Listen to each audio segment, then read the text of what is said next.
Hi friends, welcome to ಕನಸಿನ ನಂಟು channel. ಯಾರೆಲ್ಲ ನನ್ನ ವಿಡಿಯೋ ನೋಡ್ತಿದ್ದೀರಾ ಪ್ಲೀಸ್ ಸಬ್ಸ್ಕ್ರೈಬ್ ಮಾಡ್ಕೊಳ್ಳಿ. ಹಾಗೆ ಪಕ್ಕದಲ್ಲಿರೋ ಬೆಲ್ ಐಕಾನ್ನ ಕ್ಲಿಕ್ ಮಾಡಿ. ನಾನು ಮುಂದೆ ಅಪ್ಲೋಡ್ ಮಾಡೋ ಪ್ರತಿಯೊಂದು ವಿಡಿಯೋ ನೋಟಿಫಿಕೇಶನ್ ಕೂಡ ನಿಮಗೆ ಬರುತ್ತೆ. ಇವತ್ತಿನ ಕರಿಯಮಣಿ ಸೀರಿಯಲ್ನಲ್ಲಿ ಋಷಿ ಕರ್ಣನ ಮಟ್ಟ ಹಾಕಬೇಕು ಅಂತ ಹೇಳಿ ಸಾಮ್ರಾಟ್ ಮತ್ತು ಯಶು ಅವರನ್ನ ಕರೆಸ್ತಾನೆ. ಇಲ್ಲಿ ಸಾಮ್ರಾಟ್ ಮತ್ತು ಯಶು ಅವರು ವಿಶ್ವನಾಥ್ ಅವರ ಸ್ಟೂಡೆಂಟ್ ಆಗಿದ್ರು. ಅವರಿಬ್ಬರಿಗೂ ವಿಶ್ವನಾಥ್ ಅವ್ರ ಬಗ್ಗೆ ತುಂಬಾನೇ ಗೌರವ ಇತ್ತು. ಹಾಗೆ ಅವ್ರ ಮಗಳನ್ನ ತಂಗಿ ತರ ನೋಡ್ತಿದ್ರು. ಈಗ ಅವಳಿಗೇನೆ ತೊಂದರೆ ಮಾಡಿರೋ ಅಂತ ಕರ್ಣನ ಸುಮ್ಮನೆ ಬಿಡಬಾರ್ದು ಅಂತ ಹೇಳಿ ಅವರಿಬ್ರು ಅಲ್ಲಿಗೆ ಬಂದಿರ್ತಾರೆ. ಇಲ್ಲಿ ಸಾಮ್ರಾಟ್ ಮನಸ್ಸಲ್ಲಿ ಯಾವುದೇ ರೀತಿ ಅನ್ಯಾಯನ ಮಾಡಬೇಕು ಅನ್ನುವಂತ ಉದ್ದೇಶ ಇರೋದಿಲ್ಲ. ತಪ್ಪು ಮಾಡಿರೋ ಕರ್ಣನ್ಗೆ ಬುದ್ಧಿ ಕಲಿಸಬೇಕು, ಸಾಹಿತ್ಯಾಳಿಗೆ ನ್ಯಾಯ ಸಿಗಬೇಕು ಅನ್ನೋ ಕಾರಣಕ್ಕೋಸ್ಕರ ಸಾಮ್ರಾಟ್ ಒಂದು ಪ್ಲಾನ್ ನ ಮಾಡ್ಕೊಂಡು ಬಂದಿರ್ತಾನೆ. ಹಾಗೆ ಕರ್ಣನಿಗೂ ಕಾಲ್ ಮಾಡ್ತಾನೆ. ಕರ್ಣನ್ಗೆ ಕಾಲ್ ಮಾಡ್ದವನೆ ಅವನಿಗೆ ಹೆದರಿಸ್ತಾನೆ. ಅವನ ಫ್ಯಾಮಿಲಿಗೆ ತೊಂದರೆ ಕೊಡೋ ರೀತಿ ಹೇಳ್ತಾನೆ. ನಿನಗೆ ನಿನ್ ತಾಯಿ ಅಂದ್ರೆ ತುಂಬಾ ಇಷ್ಟ ಅಲ್ವಾ? ನಿನ್ ತಾಯಿ ಎಲ್ಲಿದ್ದಾರೆ? ಇವಾಗ ಸೇಫ್ ಆಗಿದ್ದಾರೆ ತಾನೆ? ನೋಡಿದ್ಯಾ ನೀನು ಅಂತ ಕೇಳ್ತಾನೆ. ಆದ್ರೆ ಅವನ ತಾಯಿ ದೇವಸ್ಥಾನಕ್ಕೆ ಹೋಗಿರ್ತಾರೆ.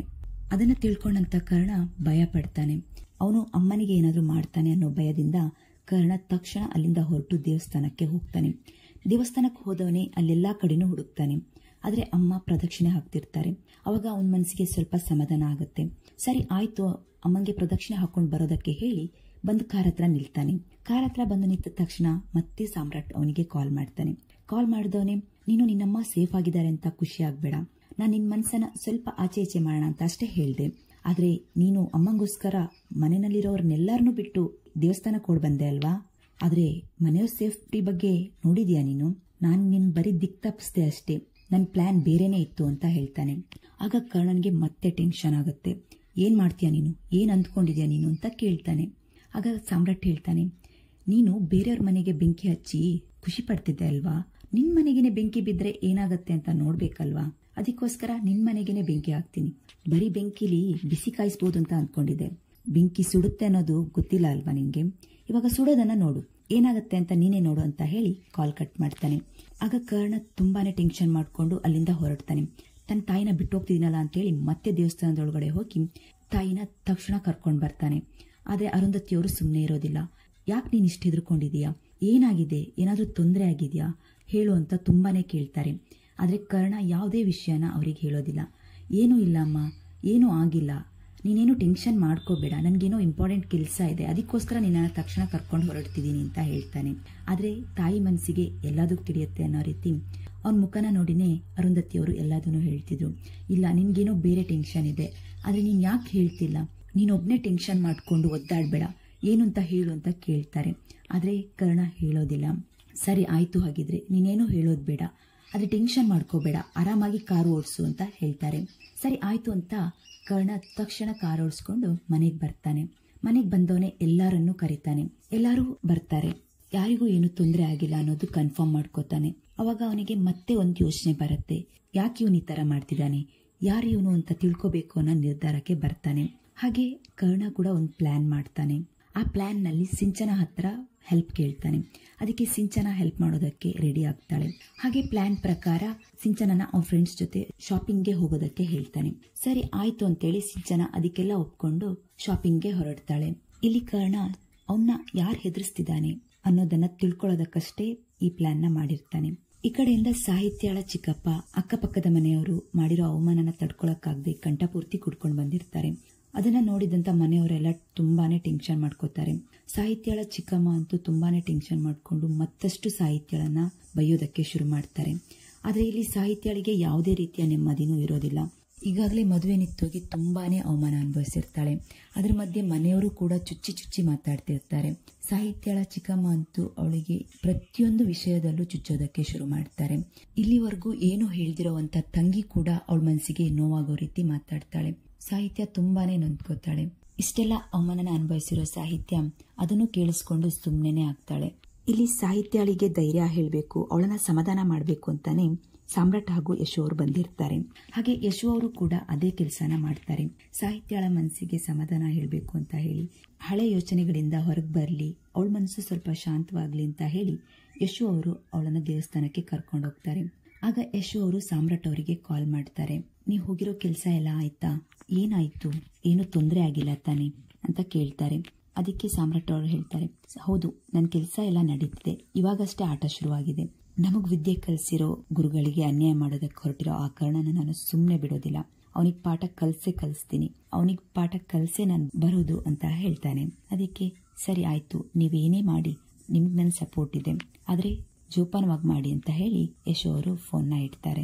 ಈ ಕಡೆಯಿಂದ ಸಿಂಚನಾ ಹಾಗೆ ಅವಳ ಫ್ರೆಂಡ್ಸ್ ಶಾಪಿಂಗ್ಗೆ ಅಂತ ಹೊರಟಿರ್ತಾರೆ. ಅಲ್ಲಿ ಸಾಮ್ರಾಟ್ ಅವರನ್ನ ಫಾಲೋ ಮಾಡೋದನ್ನ, ಅವರನ್ನ ಗಮನಿಸ್ತಿರೋದನ್ನ ಕರ್ಣ ನೋಡ್ತಾನೆ. ಅವನು ನೋಡ್ದವನೇ ಅವನ ಹತ್ರ ಬರ್ತಾನೆ. ಆಗ ಕರ್ಣ ಮತ್ತೆ ಸಾಮ್ರಾಟ್ ಅವರು ಮುಖಾಮುಖಿ ಆಗ್ತಾರೆ. ಆಗ ಕರ್ಣ ಹೇಳ್ತಾನೆ, ದಿ ಗ್ರೇಟ್ ಸಾಮ್ರಾಟ್ ಅವರು, ಅಂದ್ಕೊಂಡೇ ಇರ್ಲಿಲ್ಲ ಅಲ್ವಾ ಇಷ್ಟು ಬೇಗ ಮುಖಾಮುಖಿ ಆಗ್ತೀವಿ ಅಂತ. ನೀವು ಹೇಗೆ, ಏನು, ಎತ್ತ, ನಿಮ್ಮಲ್ಲಿ ಇಷ್ಟು ಪವರ್ ಇದೆ ಅಂತೇಳಿ ಎಲ್ಲರಿಗೂ ಗೊತ್ತಿದೆ. ಆದ್ರೆ ಈ ಕರ್ಣ ಏನ್ ಮಾಡಬಹುದು ಅದ್ರ ಬಗ್ಗೆ ನಿಮ್ಗೂ ಗೊತ್ತಾಗ್ಬೇಕಲ್ವಾ, ಅದನ್ನ ತಿಳಿಸ್ತೀನಿ. ನನ್ನ ಫ್ಯಾಮಿಲಿಗೆ ತೊಂದರೆ ಕೊಡೋರ್ನ ನಾನು ಸುಮ್ಮನೆ ಬಿಡೋದೇ ಇಲ್ಲ ಅಂತ ಕರ್ಣ ಹೇಳ್ತಾನೆ. ಆಗ ಸಾಮ್ರಾಟ್ ಅವ್ರು ಹೇಳ್ತಾರೆ, ನಾನು ಮುಂದ್ಗಡೆ ಇರೋರ್ ಪವರ್ನ ನೋಡಿ ಯಾವತ್ತೂ ಅಖಾಡಕ್ಕೆ ಇಳ್ದಿಲ್ಲ. ನಾನು ನನ್ನ ಸ್ವಂತ ಬಲದಿಂದಲೇ ಇಳ್ದಿರೋದು. ನಾನು ಯಾವತ್ತೂ ನ್ಯಾಯದ ಪರನೇ ಇರ್ತೀನಿ, ಅನ್ಯಾಯ ಮಾಡೋರ್ನ ಸುಮ್ಮನೆ ಬಿಡೋದೇ ಇಲ್ಲ ಅಂತ ಹೇಳ್ತಾರೆ. ಆಗ ಕರ್ಣ ಹೇಳ್ತಾನೆ, ನಾನೇನ್ ಅನ್ಯಾಯ ಮಾಡಿದ್ದೀನಿ, ನನಗೂ ನಿನಗೂ ಯಾವ ಪರಿಚಯನೂ ಇಲ್ಲ, ಯಾವ ದ್ವೇಷನೂ ಇಲ್ಲ ಅಂದ್ಮೇಲೆ ನೀನ್ ಯಾಕೆ ನನ್ನ ಫ್ಯಾಮಿಲಿ ವಿಷಯಕ್ಕೆ ಬರ್ತಿದ್ಯಾ, ಯಾವ ಸಂಬಂಧನೂ ಇಲ್ಲ ಅಂದ್ಮೇಲೆ ನಮ್ಗೆ ಯಾಕೆ ತೊಂದರೆ ಕೊಡ್ತಿದ್ಯಾ ಅಂತ ಕೇಳ್ತಾನೆ. ಆಗ ಸಾಮ್ರಾಟ್ ಹೇಳ್ತಾನೆ, ಹೌದಾ, ಹಾಗಿದ್ರೆ ನನಗೂ ನಿನ್ಗೂ ಯಾವುದೇ ಸಂಬಂಧ ಇಲ್ಲದೆ ಇರ್ಬೋದು, ಆದ್ರೆ ನೀನು ಸಾಹಿತ್ಯಗ್ ಮಾಡಿರೋ ಅನ್ಯಾಯನ ಮರ್ತು ಬಿಟ್ಯಾ. ಸಾಹಿತ್ಯಗೂ ನಿನ್ಗೂ ಏನ್ ಸಂಬಂಧ ಇತ್ತು, ಏನ್ ಸಂಬಂಧ ಇತ್ತು ಅಂತ ಹೇಳಿ ನೀನು ಅವಳಿಗೆ ಅನ್ಯಾಯ ಮಾಡಿದೆ, ಅವಳ ಮದ್ವೆನ 2 ಸಾರಿ ನಿಲ್ಲಿಸ್ದೆ. ಯಾವುದೇ ಸಂಬಂಧ ಇಲ್ದಿರೋಂತ ಸಾಹಿತ್ಯಳ ಮದುವೆನ ನೀನು ನಿಲ್ಲಿಸಬಹುದು, ಅವಳಿಗೆ ನೀನು ಅನ್ಯಾಯ ಮಾಡಬಹುದು. ಆದ್ರೆ ಇಲ್ಲಿ ನನಗೂ ನಿನ್ಗೂ ಯಾವ ಸಂಬಂಧನೂ ಇಲ್ಲದೆ ನಾನ್ ನಿನ್ ವಿಷಯಕ್ಕೆ ಬರಬಾರ್ದು ಅಲ್ವಾ, ನಿನ್ ನ್ಯಾಯ ಅನ್ಯಾಯಗಳೆಲ್ಲ ಸರಿಯಾಗೇ ಇದೆ ಅಲ್ವಾ ಅಂತ ಹೇಳಿ ಸಾಮ್ರಾಟ್ ಅವ್ರು ಕೇಳ್ತಾರೆ. ಆಗ ಕರ್ಣ ಹೇಳ್ತಾನೆ, ನೀನ್ ತಿಳ್ಕೊಂಡಿರೋದು ಅರ್ಧ ಸತ್ಯ, ಅರ್ಧ ಸತ್ಯನ ತಿಳ್ಕೊಂಡು ತಪ್ಪು ಮಾಡ್ತಿದೀಯಾ, ತಪ್ಪು ದಾರಿನ ಹಿಡಿತಿದೀಯಾ, ಇದರಿಂದ ಯಾರಿಗೂ ಒಳ್ಳೇದಾಗಲ್ಲ ಅಂತ ತಪ್ಪನ ಮಾಡಕ್ ಹೋಗ್ಬೇಡ ಅಂತ ಹೇಳ್ತಾನೆ. ನಾನ್ ಏನ್ ತಿಳ್ಕೊಂಡಿದೀನಿ, ಎಷ್ಟು ತಿಳ್ಕೊಂಡಿದ್ದೀನಿ ಅಂತ ನನ್ಗೆ ತುಂಬಾನೇ ಚೆನ್ನಾಗಿ ಗೊತ್ತಿದೆ. ಎಲ್ಲಿ ಅನ್ಯಾಯ ಆಗಿದೆ, ಎಲ್ಲಿ ನ್ಯಾಯ ಆಗಿದೆ ಅಂತಾನು ನನ್ಗೆ ಚೆನ್ನಾಗೇ ಗೊತ್ತಿದೆ. ನಾನು ಅಂದ್ಕೊಂಡಿರೋದನ್ನ ಮಾಡದೆ ಇಲ್ಲಿಂದ ಹೋಗೋದೇ ಇಲ್ಲ ಅಂತ ಹೇಳ್ತಾರೆ. ಆಗ ಕರ್ಣ ಹೇಳ್ತಾನೆ, ಸರಿ ಆಯ್ತು, ಇವಾಗ ನೀನು ಡೈರೆಕ್ಟ್ ಆಗಿ ವಿಷಯಕ್ಕೆ ಬಾ, ಯಾವ ಉದ್ದೇಶ ಇಟ್ಕೊಂಡು ನೀನ್ ಈ ತರ ಮಾಡ್ತಿದ್ಯಾ, ನನ್ಗೇನಕ್ ತೊಂದರೆ ಕೊಡ್ತಿದ್ಯಾ ಅಂತ ಹೇಳಿ ಡೈರೆಕ್ಟ್ ಆಗಿ ಹೇಳು ಅಂತ ಕೇಳ್ತಾನೆ.